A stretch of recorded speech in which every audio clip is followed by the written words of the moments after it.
Welcome back to the Bitcoin Brothers Australia podcast. We are here with episode 5.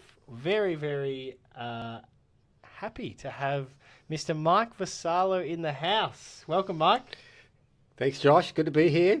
Very good. Bit of a surprise, last minute sort of thing, mate. Sprung it on me. I did a little bit. I'm glad I wasn't prepared. Don't think I would have slept well. Really? No, it's all right. I'm okay. No, it's Not too bad. I thought you'd be very used to My this. first podcast. Well, I'm not used to podcasting. Getting in front of people, yes, but anyway. No, well, it's very I think I prefer a crowd, Josh. Yeah, it's only us. It's easier with a crowd. Yeah, You can play with the crowd. That's true. That's It's very true. Yeah, it is. So Mike's married for a few decades. Yep. 2 kids. Yep. 3 grandkids now. That's right. I've tried to have a little intro for you. So I'm going to say you've got a love for God. Without a doubt. You've got a love for fast cars. Yep. And I've said you've got a love for cricket. Would you call that a love? Yeah, I do. Yeah. I feel like we've watched a lot of cricket. Yeah, I over love the years, cricket. Talked a lot of cricket. Yep. I feel like that would be a love there as well. We go back to that period why they don't. What's the game again? I remember talking to your dad. I know we talked about how to bring your dad into this, so this is a bit impromptu.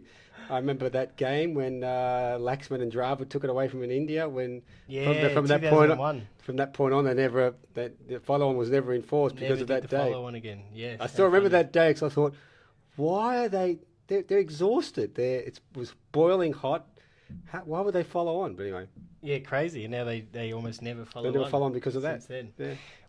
Wild. You are a minister and a leader of the Melbourne Church of Christ. Correct. Which you've been for a few decades as well.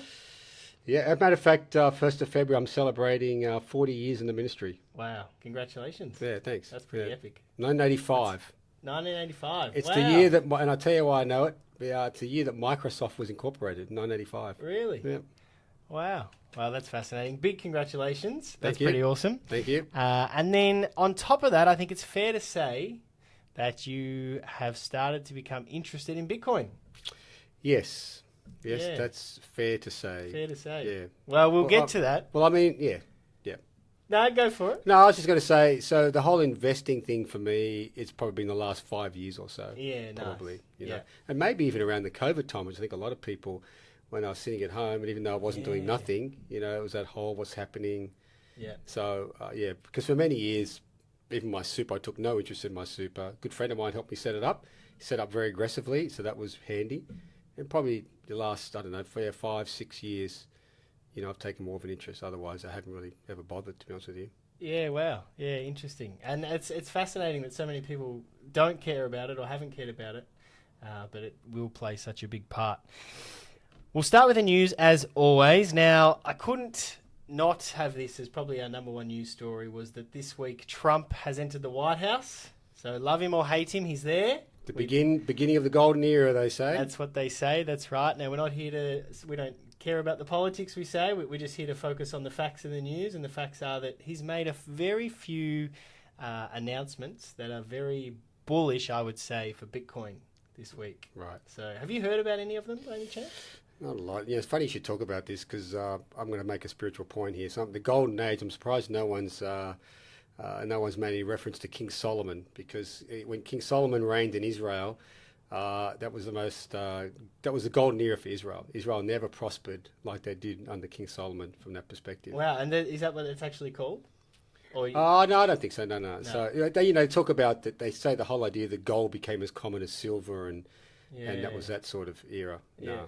Yeah, interesting. Very interesting. I'm just surprised no one's maybe made that reference. That little connection. Because there's that spiritual side to Trump, or tries to be anyway, wants to be. Yeah, exactly. Yeah, very, very true. Well, the first one for Bitcoin is, and we'll start off, is that he's got rid of something. So he's made a few executive orders. So basically presidential orders, which they don't have to go through Congress or anything else. He's the president, and this is the law, basically. And so what he's done, the first thing, he's got rid of something called SAB 121. So what that means is that basically banks can now start holding Bitcoin. Right.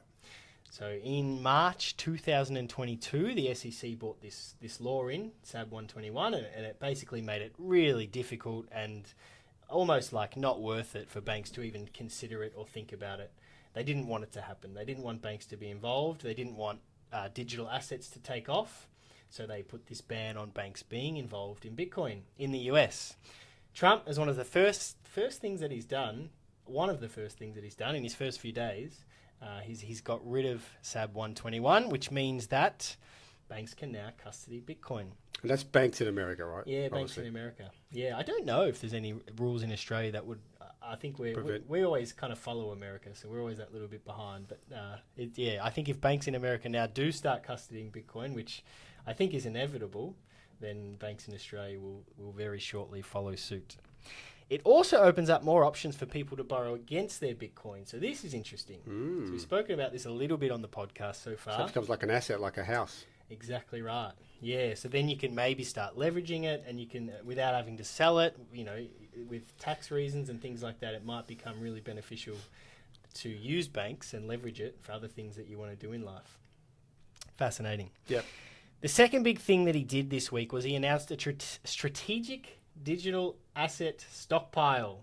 So, what does that mean? Well, it's a great point, right? So, we've spoken on this podcast about if he creates a strategic Bitcoin reserve. So, he hasn't done that as an executive order. That is still a bill that is still going to go through the US Congress. Right. So, he hasn't just said, I'm the president and this is what we're doing. We're buying Bitcoin. He hasn't said that. He's kind of leaving it more to the people and leaving it more to the politicians at Congress and that kind of federal level. But he has made a strategic digital asset stockpile, which means, from what I can see so far, is that any Bitcoin that they own, they're going to keep, and they're going to stop anyone from selling. So they're going to try and just stockpile it and stockpile as much as possible. Right. They might add to it, but not in a big number. Right.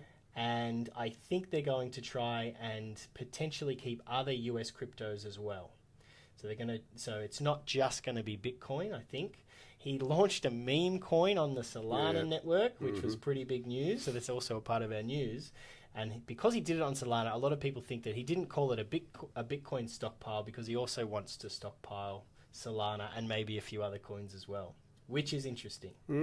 Very interesting. Still good for Bitcoin. A lot of Bitcoiners are not happy about it because they just want you should just be buying Bitcoin and it will be better for the economy in the long run if Trump just buys Bitcoin and only stockpiles that.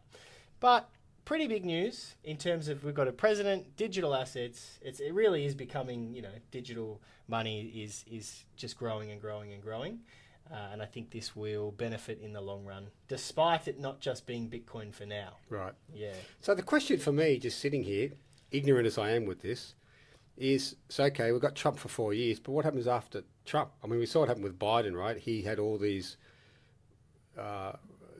laws, if you like, all this stuff in play that Trump's, totally just ripped it all up. Yeah. So what's to stop the next person after 4 years doing the same thing with the executive orders that Trump does? That's the thing, just goes round and round, right? It's a great question. The short answer is nothing. There's nothing to stop anyone.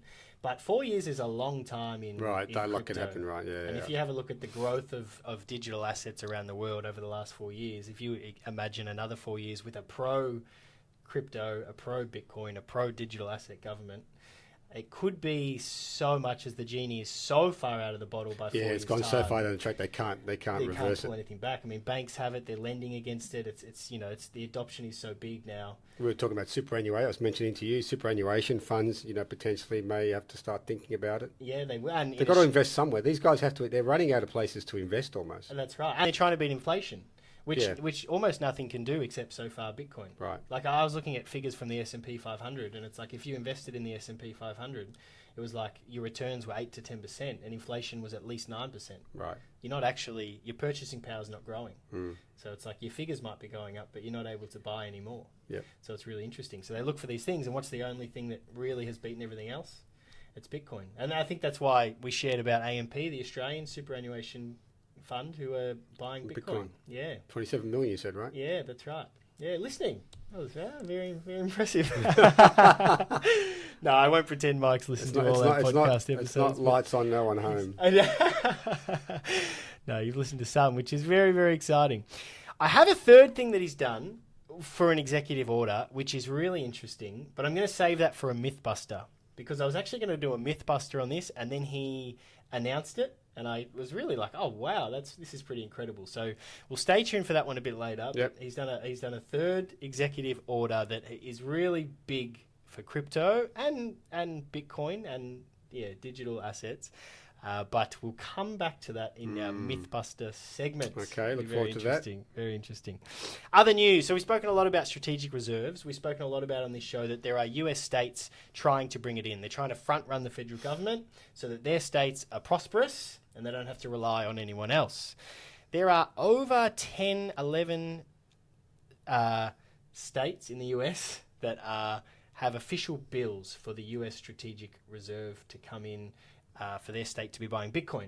So we've got Texas, Pennsylvania, Ohio, Oklahoma, Florida, Alabama, New Hampshire, North Dakota, Wyoming, Massachusetts, and Arizona. They all have official bills. So they all have to go through now. They all have to talk about them, debate them, vote them. And if a few of them will start to pass, I mean, there's no doubt, a few of them will start to pass. That will mean that these states are holding Bitcoin. Game theory will be in play, I think, a lot quicker than people think now. So I think it's very exciting times, and I think the US states are probably going to front run the government there in terms of at a federal level. So very interesting news. And of course, this it's in week. their best interest if that happens, right? That Bitcoin will start to rise, more popular, that sort of thing, right? Yeah, exactly right. Yeah, exactly right. Other news this week, US ETFs. So we've spoken a lot about BlackRock on this show. We've spoken about ARK and Fidelity and these big US institutions. They bought 4,930 Bitcoin this week, which is over 800 million Australian dollars. It's over 500 million US dollars.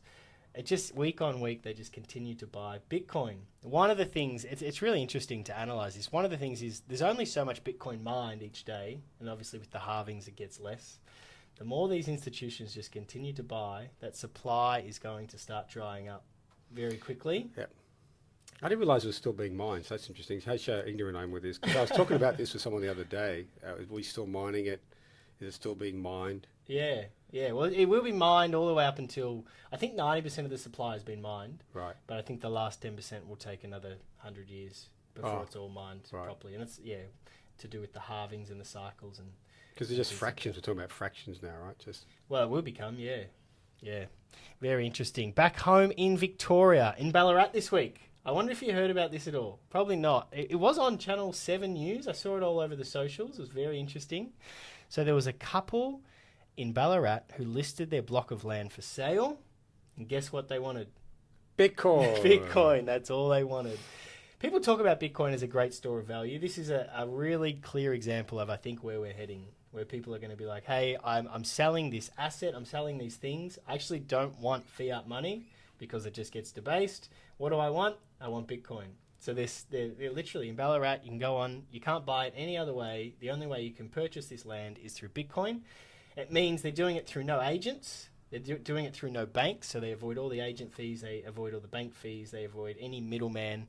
It's literally just you selling your land or your property to me, and I just pay you Bitcoin for it, and we're done. Wow. Really interesting. Impressive. Yeah, I mean, who would it like? I think 10 years ago, imagine that happening. You just couldn't. So the growth continues, the bullish news continues, and it is very, very exciting. Mike, it is an absolute pleasure to have you on the show. Come on, Josh. I wasn't expecting this, as I said. Bit of a. What time you ring me this morning? I was about to walk out the door, get my grandson. 8 o'clock. Josh, you sound like you've just woken up. Oh yeah, I have actually. No, that's true. That's all very true. And, I was speaking to Mike yesterday. Mike's been sending me articles, actually. He's been sending me emails, articles on Bitcoin and crypto. And we showed you episode 1 of the podcast quite a few weeks ago now. Yep. And I think you're a little bit interested. And yes, you've obviously done some research in the meantime, and you've been sending me things. So I thought we've got to get him on. We've got to talk about his journey. I think you definitely have a fascinating journey, one that listeners will be really interested to hear. And then there's also this idea of faith in Bitcoin, right? And I think it'll be great to get your insights into some of these things as well. So we'll start off. I've been asking everyone who's joined us on the podcast so far just to tell us a bit about their journey. How did we get to where we are? How did we grow up? What habits did we learn? Did we have good and the bad? What's our understanding of money? and then eventually how have we led to be interested in Bitcoin? Wow, that's a journey, isn't it? How long have I got? As long as you want. I don't want to bore your listeners. I grew up in Sydney, New South Wales, a place called Mascot, near Mascot Airport. So your listeners, when you fly into Mascot, Yeah. that's where I grew up. As a matter of fact, it takes me about 20 minutes to walk home from the domestic terminal. So when I fly in, I don't bother bothering a cabbie or an Uber. Yeah. Because they get angry with me saying, take me 2 minutes down the road. Yeah. Just pause. Where were you born though? I was born in St Margaret's Hospital, Crown Street. I was not born in Malta. You weren't. You knew where I was going. I thought you must have been born in Malta. No, I'm very patriotic to my heritage. So was your dad born in Malta? Oh yeah, both my parents were born in Malta. Okay, so that's where... I'm full blood Maltese. Okay, yeah. Yeah. So, but I've learned a lot about Maltese history and the Great Siege of Malta and all sorts of crazy, and World War II, and I love my heritage. I love the fact that where I came from, and Malta has a very very rich history for the tiny little island it is, 17 miles long, 8 miles wide, very strategic. It's crazy the history, what that little island has been through over the years, hundreds of years. Yeah, that's awesome. No, I've heard you talk so much about Malta. I just thought maybe he was born there. No. All my siblings were. My father came out in a boat with his older brother when he was like 16. So after the war, So he's most of his family stayed back, and then he had brothers and sisters move out here as well, but his parents never did. So anyway, I grew up in Sydney. Great childhood, loved my childhood. A bit of a wild child. I was always known as the black sheep of the family. Bit of a school dropout, but that's, I think, primarily because for whatever reason I went to school when I was, so I was born in August. And so the year I was becoming 5 was when I started kinder, when everyone was basically a year older than me. So I don't know. I think that had something to do with my development. And I just didn't handle it. So I did an apprenticeship when I was 15 as a fitter and turner, working for a company called Emar Westinghouse. So I did that, went really well. By the time I was 2021, I became a foreman or a supervisor of production line. So things were going well. Then my best friend got interested in God, and so he invited me to some meetings. I went along. And the mates I used to hang around with, we used to talk about what's the meaning of life? Is this it? What's it all about? Is this what we're meant to do? Smoke dope, whatever. Yeah. Is this it? I was fascinated with the whole idea there must be something more. I had a deep belief there was a creator. I grew up going to church. Yeah. But that didn't do it for me. I just saw people walking in, walking out. It just didn't seem real. But I had my own self, and I believe what my parents gave me helped me to have that deep sense there was a God, there was a creator. I just didn't know how to connect. Yeah, wow. Even though I thought I was okay, I just didn't know how to really connect. So I got the opportunity, studied the Bible, did that, and that went really well. Within a few weeks, I decided to make Jesus Lord of my life, got baptized, and so that was the 4th of November, 1983. Yeah. And by the 1st of Feb 1985, I was in the ministry. The guy who was running the church, Say the Bible with me, asked me to go in the ministry. Yeah. I said, just for listeners who might not know what that means, like what did that entail, you being in the ministry? Oh, it just meant I was giving up my job, which my parents, high school dropout, got a great job working for a company. I'd already been working for 8 years. So I was going places, and just give it all away. Yeah. And back then I was earning about $18,000 a year. Yeah. That's what I was earning. In the ministry? No. I was working for email. Oh, okay. And then when I started working for the ministry, the church was giving me $100 out of the bag each week to live off. I don't think they even knew about all that, by the way. But I was kind of fine. I thought, well, God will look after me. It's okay. Yeah. And I did it purely. It wasn't even the whole idea. I didn't know if this is what I wanted to do, and it wasn't even anything I had a deep desire. But I thought, if this is God knocking on my door, then I'll give this a go. That's like, I'll give it a go. If it's for me, it'll work out. If it's not, then that's fine. That's awesome. Yeah. So that's it. So from that point on, 40 years later, I wouldn't change anything. It's been tough at times, but it's incredibly rewarding. We just help people, say the Bible with people, counsel people, there for people. It's really good. We see people really changing, their lives literally changing, and being able to facilitate that and just help in that process. It's golden. Yeah, that's awesome. It's golden. No, we've definitely seen that firsthand as well, and you guys do a pretty incredible job, I think it's fair to say. $100 a week out of the bag, that's where you've started. That's what happened with the ministry, yeah. So that was, but then, look, they realised eventually, not to go too deep, but they realised that I was basically below the poverty line. I think I could have got Less than the minimum wage. I could have got more on the dole for sure. They figured that out. They went, hang on, I think this is not going to work. And Yeah. I didn't last I was living with a guy, who I made it do though. You know, I had a car and everything, but by the end of the first year, Yeah. I was going backwards, I think. So. Yeah. Did you have how did you have good spending habits? Like, were you really disciplined? Yeah, Were I you was always? actually. So prior to that, because we're talking about money and stuff. Prior to that, I blew all my money on cars. You Wow. know, when I was working Yeah. for email, I loved cars. I had I don't know, for the listeners who love cars, just so you know, I'll throw it out there. A turbocharged Mini Cooper S motor in a minivan, old minivan. So that was a hoot. But anyway, yeah, but I just blew my cars on money and a bit of dope here and there, and that was it. I never. My mum used to say you got holes, pockets with holes in it because you can't keep any money in it. That's for sure. So and that was me. I just spent everything I ever got. Yeah, wow. So how did you get from that to then you're only making $100 a week, and then I guess that journey to where you are now? I had no choice, right? So I mean, I moved out of home, lived with a guy who I'm still very good friends with, and we lived in a place called Cartwright, which is out west near Liverpool, in Sydney. And I just made it do. I just was frugal, ate at home. The car thing stopped because I couldn't afford to do that. I got rid of my Mini. That would have been hard. Well, I just got rid. Well, this was a new chapter. It was a new lease in life for me. I was like, okay, Yeah. I'm ready to turn this new chapter, Yeah. and let's do things different. So, and I think that probably helped. Helped me to get responsible, because I grew up in a very, male-dominated family. So my mother and my youngest, well, my mum particularly, she did everything for us. Yeah, I don't remember ever, doing dishes or anything. But Really? when I became a disciple, and that's what hit them the most at home, I started doing things I wouldn't normally do. I started helping around the house, and they were like, they couldn't believe what's happening here. Were they happy or did they freak out? Freaked out.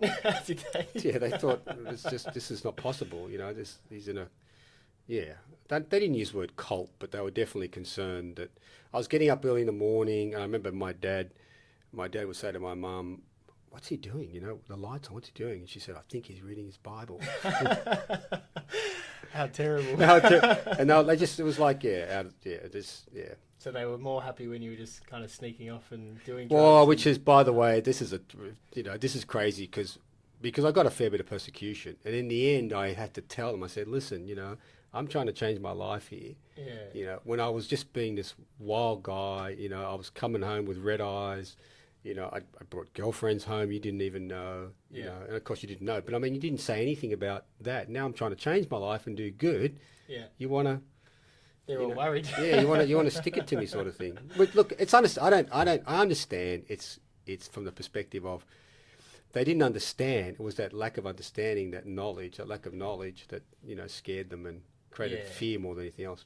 By the way, they loved it now. Then after a while, there were times when they started to come years and years later when I would preach, and they loved it. They began to really respect what I was doing. So it all turned around.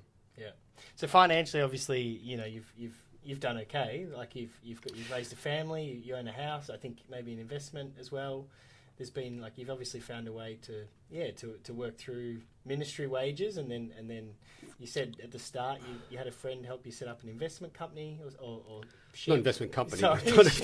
Portfolio. No, let's get this right. I do not own an investment company. Okay, let's just get that. Let's set the record straight there. That would be nice if you did. I'm not sure.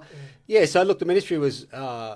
For those first years until I got married. When we got married, we asked people, Karen and I, my wife, I asked people for cash. I said, "What do you want? Give me money." And I remember we came to Melbourne from Sydney to be part of a church here. Yeah. And I remember my pockets had money in it because people were giving me cash because we needed cash. Yeah. To start a new life.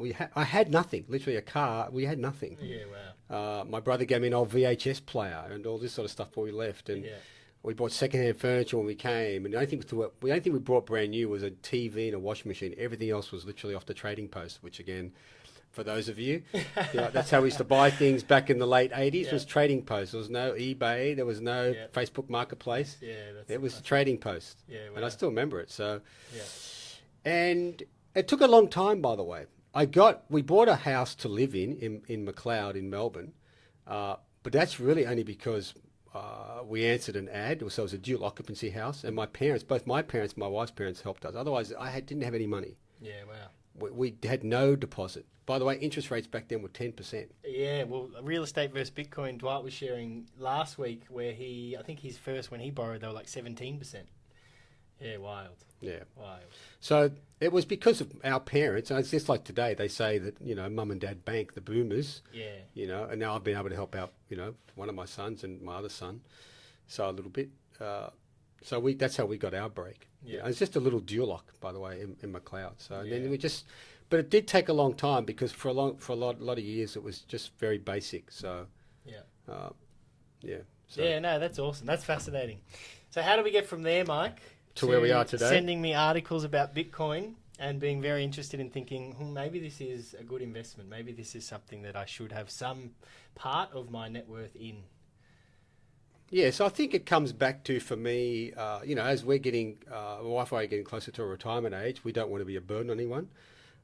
We certainly don't want to be a burden to the church, so we want to get ourselves in a financial position where we can live, and so, like I said, I had good friends of mine set up our superannuation fairly aggressively for many, many years now, which has been good, and we're both my wife and I are fairly frugal. Yeah. We don't mind spending, but we're not extravagant. I think I remember being at your house when I was a younger fellow, and it was maybe a 30-degree day, and I'm pretty sure the aircon was not on.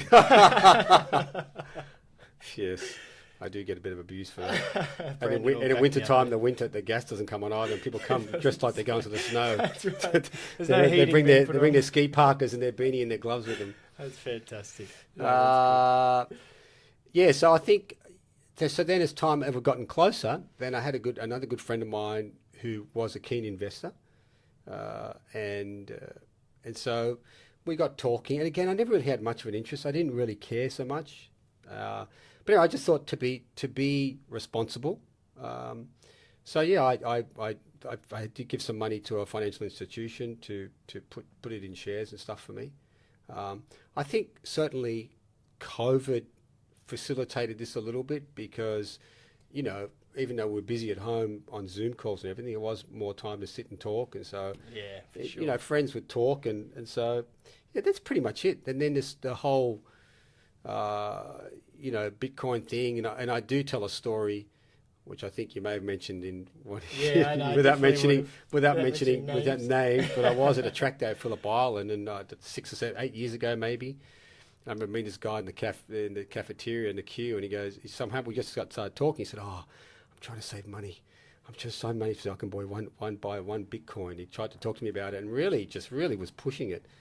And I remember asking him, how much is it a coin? He said, about $8,000. So of course I never forget that story. Yeah. And, anyway, I don't have any regret about that. It was one of those random conversations. I wasn't savvy that way. Yeah, that's right.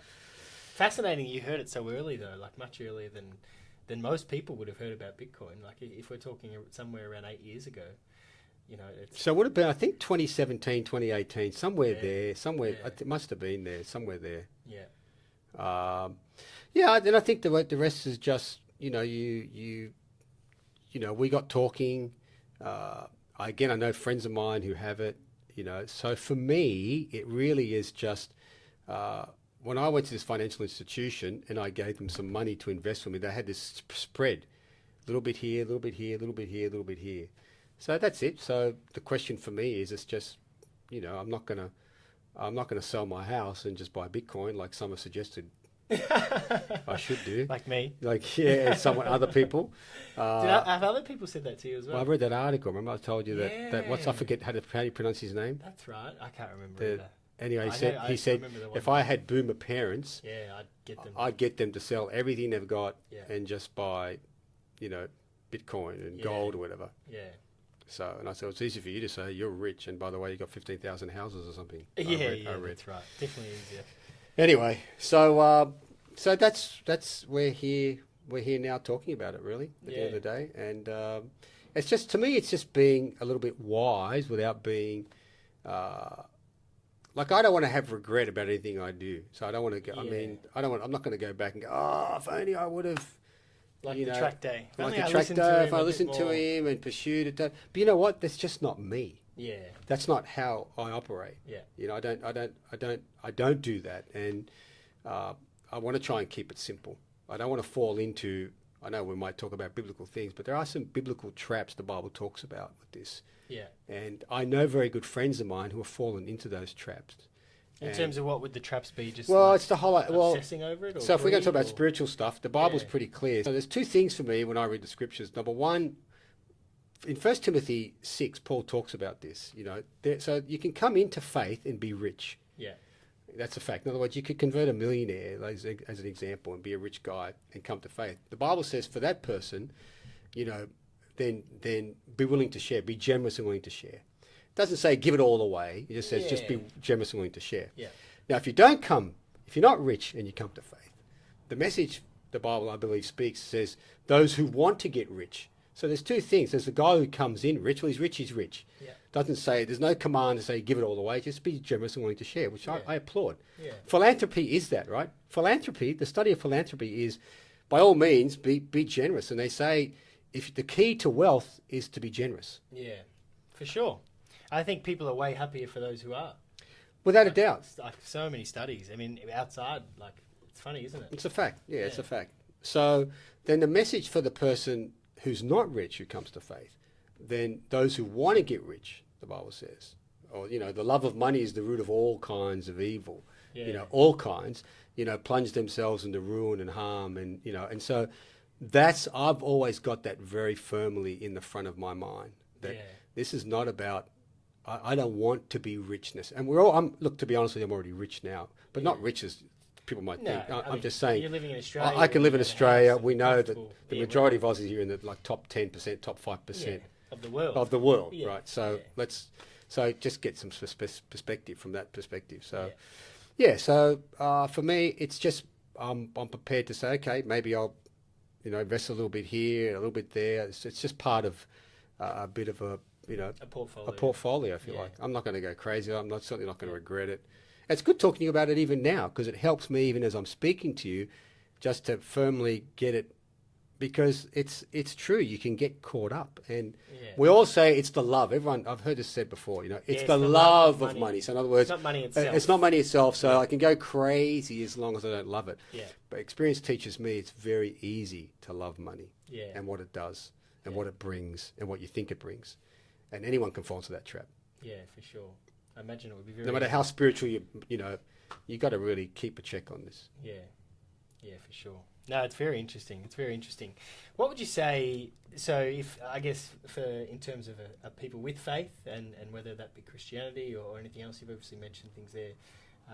Do you think it's do you have any apart from those reservations? Like, would you have any other reservations about people investing in general, if they are a Christian or they do have faith, or investing in Bitcoin, or is there anything where you'd say it's too risky or it's too, like, do you know what I'm saying? Is it like, is it too risky? Is it not smart? Is it not wise? I think it's okay to be. Obviously, it's okay to invest. I think personally. Yeah.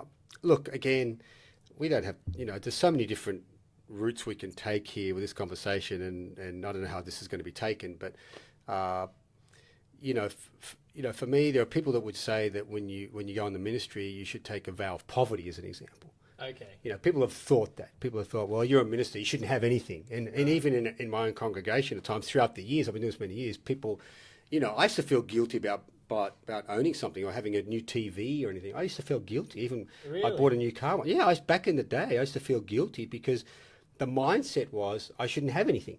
Yeah. Wow. Because I'm in a ministry. And, you know, being in a ministry, you take this vow of poverty. But that goes back to the, you know, you can take that back to the monastery days and all this Yeah. sort of stuff. And, Yeah. and obviously, I don't believe that's true. You know, Yeah. Paul makes it very clear that you know, don't muzzle the ox while it's treading the grain. And again, you can take a spin on this, and whoever's listening might go, oh, yeah, but that means this. You can, and I get all that. But he also says, you know, those who preach the gospel can earn their living from the gospel. Yeah. You know, he makes that very clear as well Yeah. in 1 Corinthians. And so it's this whole idea that That might be 2 Corinthians, by the way. I always get those confused sometimes. But so it's just this. It's this whole idea. But what does it mean to earn a living? And again, you get to go down. That becomes a rabbit warren. What's earning a living? What's reasonable? Yeah. I've never set my wage, even in the church. I've got directors, men who we've lifted up to them. Yeah. So I've never. I don't set my wage. Yeah. I don't have anything to do with the money in the church. I don't have access to the accounts. Nothing. Yeah. I've always kept right back from that. It's it's what they believe is fair and what I can live off and what I can provide and save for my future. And I think it's not excessive. Okay, it's not. I don't have a helicopter pad in my backyard or anything. So from the investment perspective, I think we need to be wise with our money. I think we should be wise so that we can be generous. We're very hospitable people, my wife and I. No, you certainly are. Yeah, so from that perspective, I think... Yeah, absolutely. So I think investing is a good thing, if I can just say that. I think just be wise with your money. Yeah. I mean, if you want it, you can stick it on the bank and just get interest if you want, whatever, or you can... do a little bit better than that if you want to. Yeah. So without going crazy, I'm not trying to, like I said, my goal is not to get rich. Yeah. No, it's good. It's really interesting to listen to you, and I feel like learning so much as well, and definitely you want to have those, attitudes where it's like, the goal, what's your end goal, and have that why as a focus, and that end goal is like you say, it's like being able to not live off other people. It's being able to, rely on, like, I guess, smart decisions and things that you've done now, rather than have to your kids you have to go live with your kids because you haven't got anything, or you haven't been wise, or you haven't made any smart moves or things like that. So, I think it'd be responsible. I think there's a sense of responsibility. Yeah, for sure. I know the boomers, there's this talk, boomers want to spend it all and don't want to leave anything for their kids. Anyway. Yeah. No, it's really interesting to listen to. So, no, I was going to ask you too, just in terms of, so you said Bitcoin's a part of your portfolio. So just not yet. I haven't bought anything. I have not built any Bitcoin, true. by the way, so I haven't done that. But you're interested in doing it. Pardon me. It's something I'm thinking about seriously. Yeah, and sure. It won't be a whole heap of... Yeah, no, we don't need to go into figures and things like that. No. But I guess I wanted to come back to, in terms of with your research in Bitcoin and sending me articles, things, what about, like, why would you not invest in, like, I don't know, a different crypto, or why do you want to have some allocation in Bitcoin? What's been the thing that stood out to you where it's like, you know what, I actually probably should be investing some part of my money into Bitcoin? I'm not sure, to be honest with you, because I just had a friend over the other night who was trying to push what is it again? XRP on me. Yeah. And told me he didn't agree with you. And interesting. We love that. That's good. That's fine. Yeah. And so, you know what? I don't honestly know I can answer that question other than from the limited I know and what I've read, it seems like it's I don't know, it's the popular one for sure. It seems like it's what people are saying is one that's going to stand the test. It's I've heard the decentralization, that whole thing. Yeah, which is a really it's a big one, right? That's a big one. So in terms of, I'll just for our listeners, yes, I'll just say that the one thing that I would say is when other people do push something else, is that Bitcoin's the only one that's not controlled. So just as a quick example, XRP is completely controlled by Ripple. Right. So they literally, before it was even put out to the public, they own all of it. Yep. The whole thing. So they literally control the whole thing. Yeah. So it's not like it's not decentralized. It's not for the people by the people. It's for Ripple by Ripple. Pump Ripple's bags. Right. Which is why it's so cheap, and why it's in history. It's had one big pump and dump, and then now it's having a little pump, and then soon enough it'll have another dump. Oh, right. Yeah. Which I've said too, like, I mean, there'll be cryptos that do go up heaps, and it's other things are more gambling because of all those factors with Bitcoin. For like you said, decentralized, it's scarce, it's fixed supply, it's all these things that nothing else is. And because it comes up my notifications now, because I just I did it once, and all of a sudden my notifications go crazy on these articles, which seem pretty good. So I sent them on to you. Yeah. It does seem like the people that I understand are in the know, like CEO BlackRock and other people who I'm getting familiar with a little bit, they seem to all say the same thing. Yeah. So either they're all right or they're all wrong. Yeah, that's right. Yeah, that's true. So It's a good point. It's a good point. Coming back to, I just wanted to touch on, it was interesting, you reminded me of something when you were talking about faith and faith in Bitcoin. And I'm a part of some of these groups on social media, on X, like Bitcoin groups. And some of them have done surveys just out of curiosity. Have I told you about this? I might have.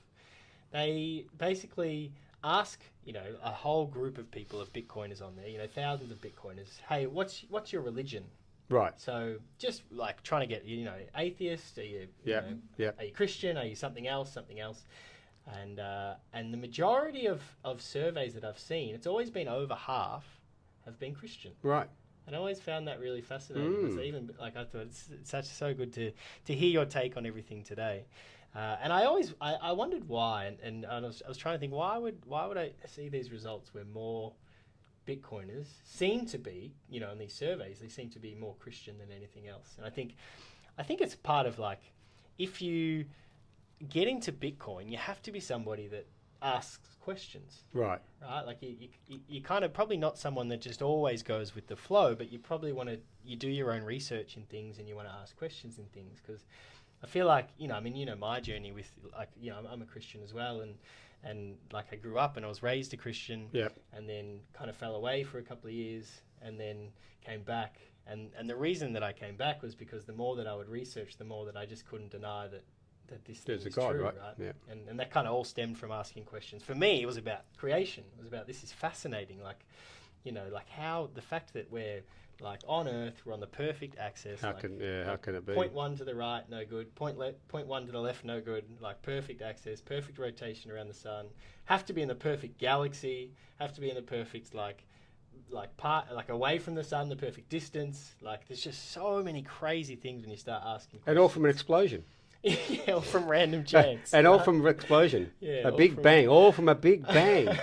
And I have no problem with the big bang, by the way. No. But you just start asking these questions, and then you see the mathematics behind it. Like, just for one of these things, for us to be like in the right galaxy, to be the perfect amount away from the sun, to be like you start to see the maths, and it's crazy. Like, you can't even comprehend. Like, it's like, if you start asking questions and looking into that, you're like, wow, okay, like we're not here by chance, right? Like, there is a hope. We are created. We do have a purpose for something. Yeah, it's all design. Yeah, 100%. And then you look into more and you start asking questions about more. So, that was just fascinating to me. And I feel like with Bitcoin, it's the same. It's like there's things that are a part of our system which just don't seem to work. And it's like, with inflation and with like cost of living being so crazy around the world, and with like money being debased, savings being debased on such a level where it's like it works for a little bit until it doesn't. And we're kind of finding that out now with like, inflation being so high around the world. And I think that, when you start asking questions about Bitcoin and start looking into it, you're like, oh wow, there's a solution that's a store of value that doesn't kind of, it avoids inflation. It's that hedge against inflation. So I thought it was really interesting that connection between people asking questions, looking into things. It's true. I mean, if you to find out about God, you got to search. Yeah. If you really want to know God, you got to seek, and the Bible talks about God wanting people to seek Him and know Him. Yeah, that's right. There has to be that, and that humility to do that. The humility to ask questions. Yeah, true. It's so easy just to go with the flow. And just pretend you know. Yeah, when you don't really know. Yeah, and the best thing to do, and I'm big on it. I love asking questions too. Yeah, I love it. Yeah. I love finding out. I love to. Don't want to think I know because I know I don't. Because the old saying, right? The more you think you know, the more you don't know. So it's so true. The more you realise, you just don't know. Yeah, I feel like that's true with God and with Bitcoin. You still keep learning things with both, right? You can never know everything. You just always things to learn. And even the way God, we talk about God creating the universe. When people say there was a big bang, right? That's it. They've seemed to be evidence of that there was whatever. Yeah. I have no issue either way. But the point for me is God created it. Yeah. God made it happen. Yeah, and I actually just made me think about something there too. Even like learning things during the week, there was I listened to a sermon at work, and the guy talked about this James Webb telescope. Oh yeah. And it's like this new-ish telescope, like Yep, in the last few yep, years. They spent yep. billions Different to of the dollars Hubble, right? designing Different, it. yep. Different to the Hubble, yeah, newer than the Hubble. And they like pointed it into like just the blackest part, which no one has ever seen before. Like they've never had images from there in the universe. They just pointed it at the blackest part, and the images are crazy. Yeah. Like he said it's like looking through like it's like if you were holding up like a grain of sand, and like that's what you're looking through to get that far. And it's like the images that they have of the universe, it's like it's wild. Yeah. It's crazy. So James Webb Telescope, if you're into space and you want to look up a bit more. Sounds good. Yeah, it was very interesting. Let's go to a little Mythbuster of the week. So I love a Mythbuster of the week. Now, I've done a few Mythbusters. We've looked at a Ponzi scheme and we've busted the myth. Right. We've looked at if you're late to Bitcoin, because I know a lot of people you talk to feel like I think you were talking to. I just had a conversation the other day. He thought it's too late, isn't it? What the person said to me. Yeah, well, you got to tell him listen to the podcast. I said it's too. He said the myth surely is it's busted. surely it's too late, isn't it? Yeah, no, myth is busted. It's not too late. It's still very early. So we've busted a lot of these myths.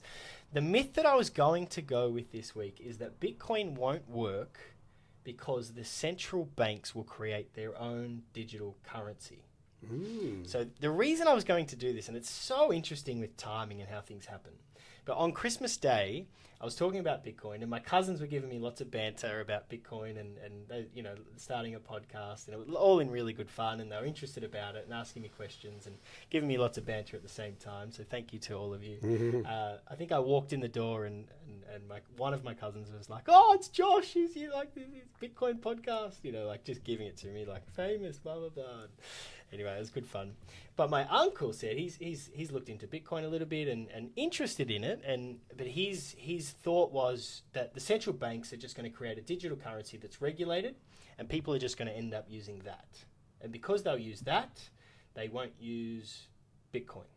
And that was his kind of reservation, or you talk about what are people's things in Bitcoin, what are the reasons they won't come into it. So some people think they're too late, some people think Ponzi scheme, some people think all these other things. Why won't you use Bitcoin? He thought central banks would make a digital currency themselves, people would just use that. I wanted to dive into all these things, right, about why I think that myth will be busted pretty easily. But then Trump made an executive order literally 2 days ago banning central banks from making a digital currency.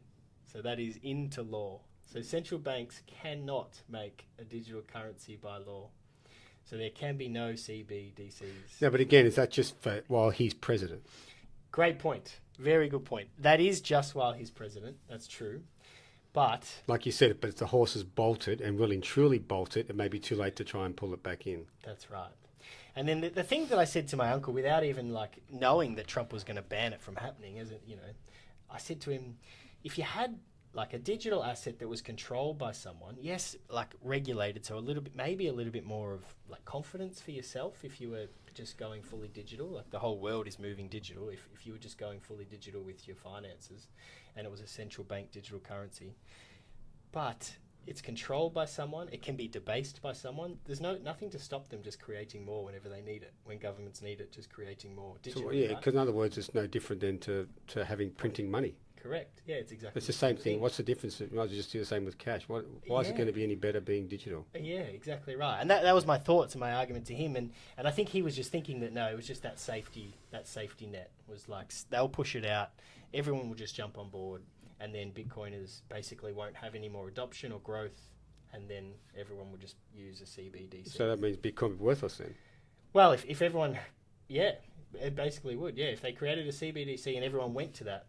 But my point to him is that why would you go to that? Why would you have savings in a vehicle that's, like you said, where they can just print money and your savings would be debased, or where everything that you use is controlled and tracked and looked at? Oh, yeah, I need to understand how it's any different to having physical money. Yeah.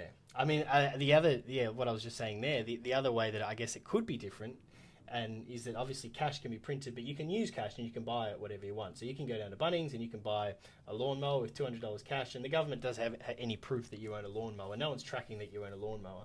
But if there is CBDCs, central digital they can know exactly what you've got. Every single thing that you buy ever will be tracked and on a file for everyone as well, which is really interesting, which is like Bitcoiners try to move away from that. So Bitcoiners will say that they're kind of the freedom movement a little bit, where it's like you can just like, safely and securely transact with each other, with other people, without the middleman, without the banks, without any other intervention. And it doesn't have to be tracked. It doesn't have to be debased.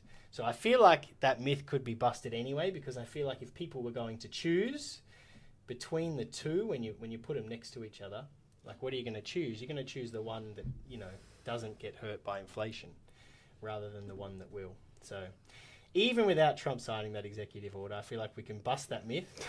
But the fact that he signed that executive order makes it. I would say that myth is completely and utterly busted. Yes. Sorry, Uncle Ray. Does he listen? Yeah, I don't think so, no. But you never know. Mike. Yes. It's been an absolute pleasure to have you on. So I'm going to be a little bit brave here. Yes. Just at the end. Yes. And take you back in time, if you will, with me. So everyone that's been on this podcast has had a pretty big impact on my life, really. I was thinking about that just before. I was thinking, all the people that have come on so far really have had a big impact. And I think you're no different at all to that. Definitely no exception to that. You've certainly had a huge impact in my life. And I'll take you back to Saturday, the 13th of February, 2010. Mm-hmm. You know what I'm talking about? Yes, I drove down to Phillip Island. You did. And I saw your dad. Yeah. On that day in hospital.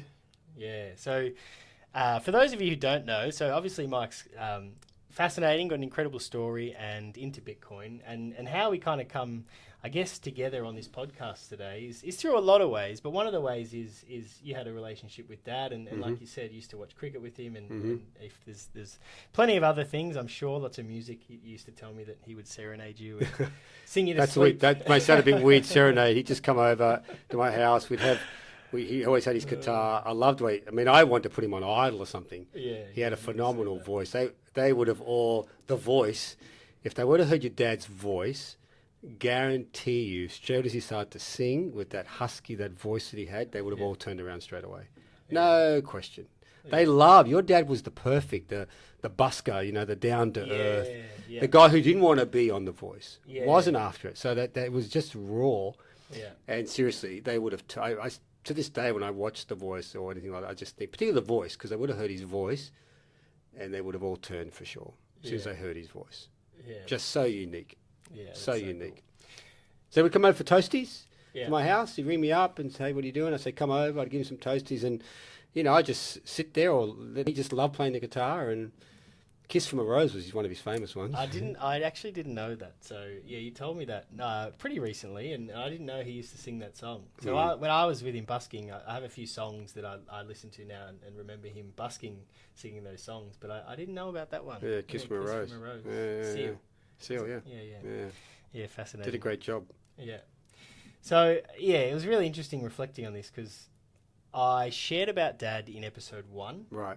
And I showed you that one, I think, just a little bit of the journey with him. And I got a few comments, and it was really cool because, obviously Dad had a lot of things, addictions and things like that we spoke about. He had his demons, in other words. Yep. He had his demons. Yeah, he certainly did. And then had a side to him where he just loved so much and he was so genuine. And I had a few people say and comment, it was really cool. They were like, he said, my dad was, from people I did not expect it, were like, they said they knew my dad and my dad was, the most genuine person that they knew.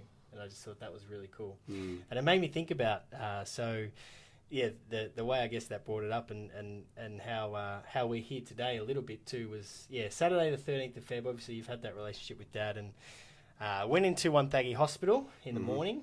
And I'd been to see him the day before, by the way. I know. Friday. Yeah, you had. I remember. And I remember what Dad told you. I won't say it here, but I remember he told you something that day that always makes me laugh a little bit. But, the nurse came in. So Dad had bone cancer in his leg and it spread to his lungs and spread to a few other places. And he was doing it pretty tough, on a bit of morphine, in a bit of pain, struggling to breathe. And we walked in there on that Saturday morning and the nurse said, he doesn't have long. And I remember walking out the front and I was only 17 at the time. I don't even know whose phone I used or if I had my own. But I called you straight away. I remember the front of Wonthaggi Hospital, and I said, "Mike, this might be it." And you drove down, and you got there in my memory in about 2 seconds. It's like I walked back in, I sat down, and then you walked in, which is it's funny how that works in your brain. But Nana and Gail left the room, and it was just me, you, and Jono. Yep. And you grabbed the King James Bible. Yep. And your dad loved the King James Bible. I don't know why, but he always loved his King James Bible. And you read Psalm 23. That's right. And then we all prayed. We prayed. And do you remember I don't remember the order. I was trying to think about that. Do you remember who prayed last? I don't, to be honest with you. It doesn't matter. I mean, I remember him making gestures. He knew we were there. Yeah, and I remember he was really trying to, you could feel that through the morphine, through all the drugs he was on, he was really trying to push through it and communicate. I remember that very clearly. Yeah. And I was holding his wrist, not deliberately, but I was holding his wrist so I could actually feel his pulse. Yeah. And again, not deliberately, I could just feel his pulse. Yeah. I still remember him breathing. I remember he stopped breathing for a while, but his pulse was still there. Yeah. And then eventually we all prayed. Read Psalm 23, and then when the last person who prayed said Amen, he took his last breath. And that's when I think he tried to. That's right. I think if I remember correctly, that's when I think he was trying to even come through at that point. Yeah. It's just it's an incredible memory, and yes, it is. One I'll never forget. Yeah, one that will stay with me and my brother for the rest of our lives as well, and certainly before then, but obviously, since then, I think, there's just a respect and a bond that we have, and certainly Jono has as well with you, and we just thank you for that. And pleasure to be there. It's been 15 years, almost to the day. So, a couple of weeks' time, it will be 15 years since that day, and I know, you're obviously a good friend of Dad's and a good friend of us. Yeah, we had a great relationship. Very special relationship. Yeah. Yeah, look, I'm glad I could be there for you guys. I really am. I'm glad that I could, I could be there. Yeah. Well, no, we are very grateful as well. So, Mike, it's been a pleasure to talk to you. It's been a pleasure to talk Bitcoin and finance and faith. And all these different things. Yep. And I definitely learnt a lot today. And I hope that the Bitcoin... Good experience, my first podcast. Yeah, first ever podcast. I hope the Bitcoin journey pays off for your grandkids. Yes, well, yeah.